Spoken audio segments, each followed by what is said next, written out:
It is the weekly, it is the Blue Room, and it's time to start thinking about Everton again after a couple of weeks of sweet relief. The Toffees are back in action again against West Ham on Sunday in a huge game. We will come on to talk about that a little bit later with Dave Downey, with Les Roberts, and with Pete McParland as well. We'll also reflect on what has been a busy couple of weeks for Everton women, a disappointing couple of weeks for Everton women who've been struggling in the WSL and the FA Cup. But we're going to first and foremost have a chat about Everton's accounts, and joining me to try and pick our way through what look on the face of it to be very worrying numbers for the football club is Dave Powell, who is the business of football writer at the Liverpool Echo, covering the Toffees and the Reds. Dave, thanks very much for joining us, mate. Are you well? I'm very well, thanks, Matt. How are you? Not too bad. I mean, my heart did sink a little bit when I read these numbers earlier in the week when it comes to Everton, but I think a lot of us were sort of expecting another bad year in regards to the numbers. But I mean, first and foremost, mate, I mean, someone like yourself, when you saw these, when you saw the results, I mean, how bad is this for Everton? Just as a basic question. Well, I mean, a quick look at the numbers will show you. I think it's a fourth loss-making year in succession. It's not as bad as last year, but I mean, you would have had to go some way to beat last year. 139.9 million loss last year, 120.9 this year. It was expected to be bad, and I think it's probably around what I thought it was going to be, if I'm honest. COVID has impacted the club badly, but it has done everyone. I think one of the issues Everton have had is they've relied pretty heavily on player trading in the past. That's fallen heavily, whether that's through the club would argue kind of a more depressed transfer market during COVID. But then you've got a year without fans in Goodison Park, but I suppose that sum has kind of been offset by higher than normal media revenues because of the deferral of payments from the previous year. So I think none of it's good reading. It's not. It would be it would be disingenuous to paint a kind of glossy picture about this and say it's all fantastic, because it's not. I mean, it's very, very challenging time for the football club. They've got a stadium development which is ongoing in the background.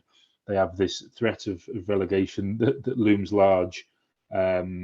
That kind of hovers over them as a kind of a spectre for the rest of the season, and that's going to be the crux of it, really. Because Premier League football is so vital. Everton inform us they have contingency plans. Should the worst happen, God forbid. But it's not a good kind of financial performance.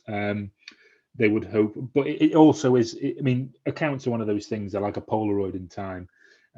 So these accounts are up to the last end of the financial year, which I think was May of 2021. So the picture has changed quite significantly since then. So even in these accounts that we've just seen, they still included the wages of the likes of Mo Bezic, Yannick Bolasie, James Rodriguez, etc. So I imagine the picture has changed somewhat since then. But yeah, they're not great, but it will only heighten the need for Everton to kind of maintain their Premier League status. Yeah, I mean, just very quickly read through some of the raw numbers for people who didn't see them last week. So the accounts for the financial year ending June 2021 showed losses of 120.9 million on turnover of 193.1 million, which is the highest in the club's history. And that follows a record loss of 139.8 million in 2020 and a further 111.8 million in 2019, with losses totaling a quite extraordinary 395.4 million over the course of the past four seasons. You mentioned there, Dave, as well in regards to the club putting a lot of this down to COVID, and I think one of the interesting things I've seen around this earlier in the week was Kieran McKenna. Obviously he does the price of football, and covers this a lot. Sort of trying to put equivalence in regards to Everton's emphasis on COVID compared to someone like Aston Villa. And it said that Aston Villa are a club that maybe have painted a more accurate picture when it comes to this. I mean, from what you've seen from other clubs and what you've seen from Everton, is the amount of emphasis they put on COVID in these numbers and these numbers being so poor a fair one, do you think? Difficult to judge, but I mean, I think there is Villa have been able to kind of itemize and break down their losses due to COVID, which paints a far more clearer picture. Not every club's done that, it must be said, but Everton's kind of, you're left to kind of pull apart the pieces of it and try and find where the losses are. I think they've probably attributed quite a bit of that down to, as I mentioned before, kind of player trading is down heavily. But then, you've that's the same for everyone. The transfer market's been depressed for everyone. I think it's kind of the reason they find themselves in this situation is it's been the perfect storm almost of continued spend without success, and it's kind of the pandemic hit at the worst possible time, so Everton were the most exposed. You feel through the amount of spending that they'd done in pursuit of success. I mean, just prior to the pandemic, they'd had Rodriguez and Carlo Ancelotti as manager and things like that. And the focus seemed to be on kind of breaking into that top pack really, and the revenues that come with it. But because they've not been able to do that, it's just been loss after loss, and trying to, you just become a club which is underperforming and overspending. So I imagine they would have, some of these COVID losses are appropriate, but it could well be that they've used kind of the more depressed nature of the transfer market to kind of a bit more than others may have done. But it's difficult to break it down without seeing kind of full breakdown of the impact they've had from COVID. But 170 million is the figure they put on it initially, but they say that could rise to as much as 220. One of the terms that Everton fans have obviously become increasingly familiar with over the last few years is financial fair play, and Everton, I think it's well documented that they've been backs to the wall in regards to that. And another one which has sort of been coming into our vernacular a lot more recently is profit and sustainability rules. There's been a lot of reports in regards to that and how Everton might potentially be facing a points deduction. I know, at the Echo, it's been very much assurances that that's not the case. But how wary do you think Everton need to be when it comes to those regulations? Because it feels though at the moment they're sort of getting away with it a little bit because of COVID, but it feels like another set of financial regulations where they're in the red zone effectively when it comes to staying afloat to them. To address the first point, financial fair play and profit and sustainability are two different things. I mean, UEFA's are the ones who implement financial fair play, but that's only applicable to clubs that are in European competition. So, it's something that, what clubs like Everton will have to bear in mind, as and when for the future. It's not something that impacts them directly right now, but profit and sustainability is. From what we can gather and what we're told from those inside the club have wriggle room still with regards to profit and sustainability, and discussions with the Premier League have been taking place for over 12 months, I believe. So, it's not like the accounts published on earlier in the week would have been received at Premier League headquarters at the same time as we received them. They've been in dialogue with the club for a long time over how to address their issues, and like Mike mentioned before, accounts are a Polaroid in time, and since then there's been considerable work done to lighten the load on the wage bill. Rodriguez's considerable wages have gone, and you've also got other factors included in there. So you've got someone called Paul Goodwin, we believe, has come in to kind of look at procurement and cost saving across the business. He's been there for a few months looking at ways that you can kind of streamline the business and do things in a different way. But the points deduction story, which kind of did the rounds, I think it wasn't rooted in truth, if I'm honest, because there are ways, and there are far more hurdles that Everton would have to clear before the Premier League would even consider anything like that. So things like that it could be down to you liaise with the Premier League, then they impose a budget like they do in La Liga. So they give you, so Barcelona and Real Madrid had to undergo something like that, where the Premier League keep a close eye on budgetary control. You can only spend X amount, until such time that you steady the ship. But points deductions aren't something that are being talked about or anywhere close. And also you would have known, that Everton would have been informed about this long before, because they've been in dialogue with the Premier League for a long time. So Well, it's very difficult though, the challenges for Everton, because they're still having to fly under these profit and sustainability rules, and you've still got the challenge. Say if they do stay up, they've still got the challenge of trying to reshape a squad to avoid the same kind of perils that they've endured this season, and that success tends to go hand in hand with spending money. So when you've not got too much to spend next summer as well, it seems like it's going to be a kind of an austere couple of years for Everton. In regards to that, then you obviously said that the club have been involved in discussions with the Premier League. Would those discussions extend into the Premier League, effectively giving Everton not ultimatums, so to speak, but sort of warnings in regards to, you need to implement these sorts of things to show that you are getting better with this. So maybe it could be something like selling players, as you mentioned there, like Rodriguez is obviously off the wage bill, Bernard's off the wage bill, two big earners. Or could it even extend it to something like the increase in ticket prices? Could Everton potentially look at the increase in ticket prices and show the Premier League, look, we're trying to do something about this? Would that be something that maybe would be steered by the Premier League or not? I think the revenue gain that would be gained from the increase in ticket prices, from the Premier League point of view, would be pretty negligible. So, but they would look at what Everton are doing to address the situation. It couldn't be just they have dialogue between the two parties and Everton carry on spending and kind of, ignore the warnings.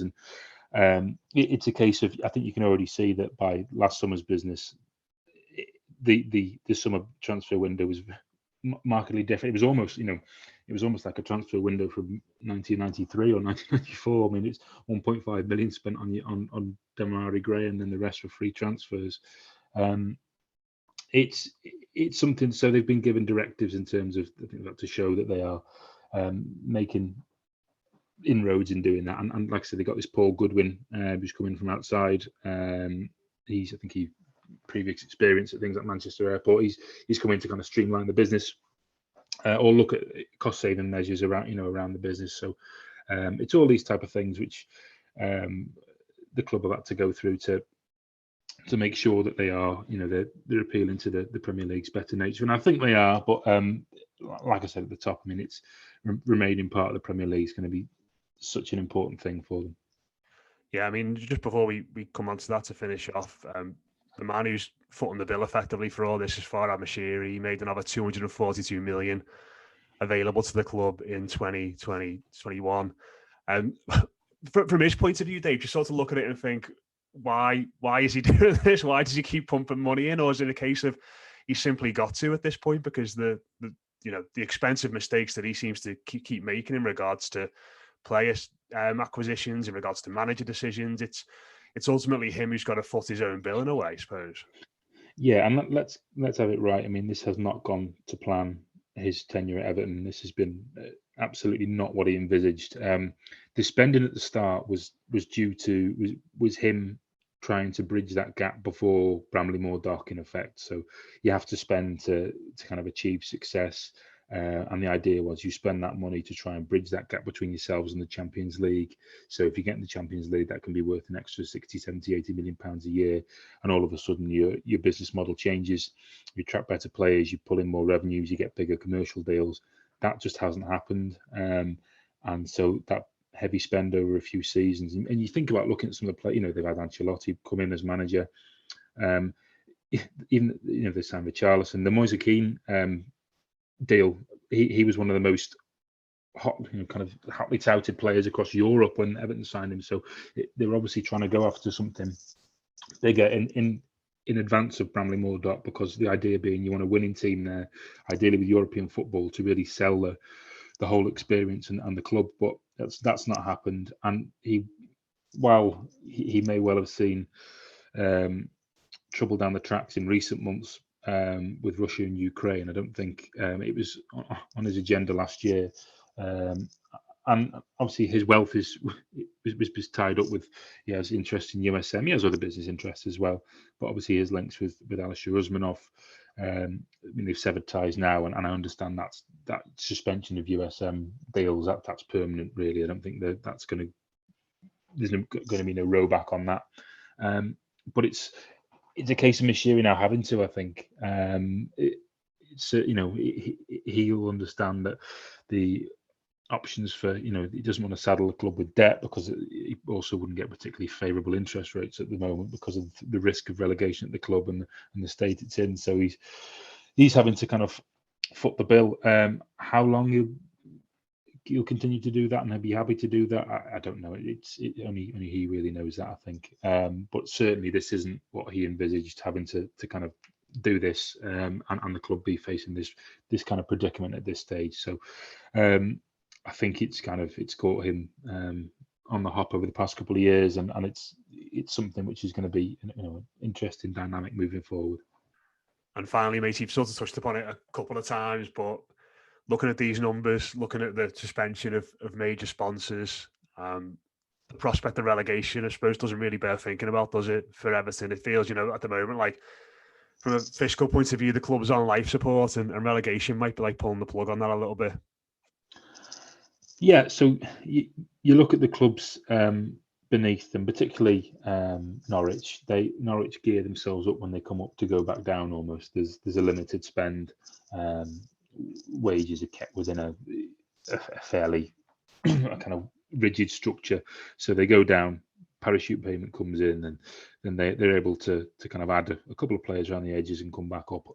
For Everton, if they went down, obviously they get that revenue hit, which they'd miss out on tens and tens of millions of pounds worth of revenue from the Premier League through its broadcast deal, which is enormous. I mean, it's the biggest broadcast deal in world football, and the EFL one pales into kind of insignificance in comparison. So the problem Everton would have, they would have a lot of players on big wages.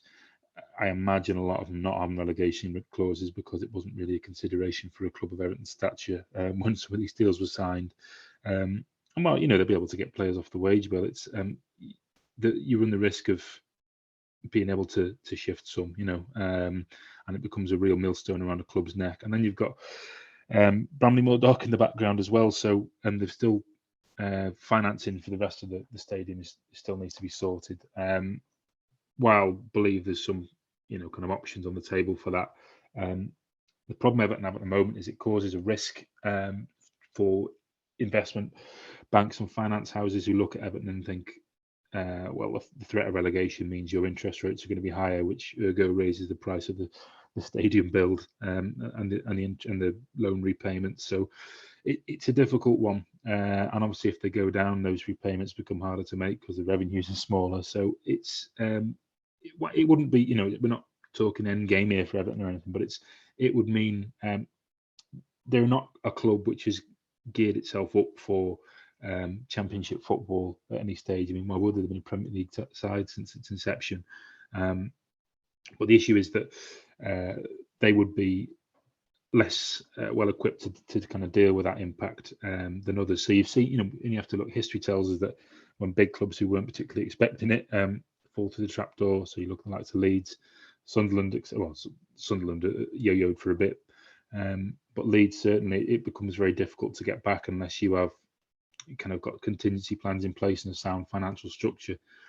We're informed that Everton have contingency plans, but they are very much focused on making sure that none of those things have to come to pass. But as any sensible business would have to do, they'd have to plan ahead for a worst case scenario, and it wouldn't be good for Everton. The impact on revenues would be enormous, and it would be a real body blow to the club after what's been a really challenging 2 or 3 years. So fingers crossed it won't come to that, but it would be very, very challenging for them if it did.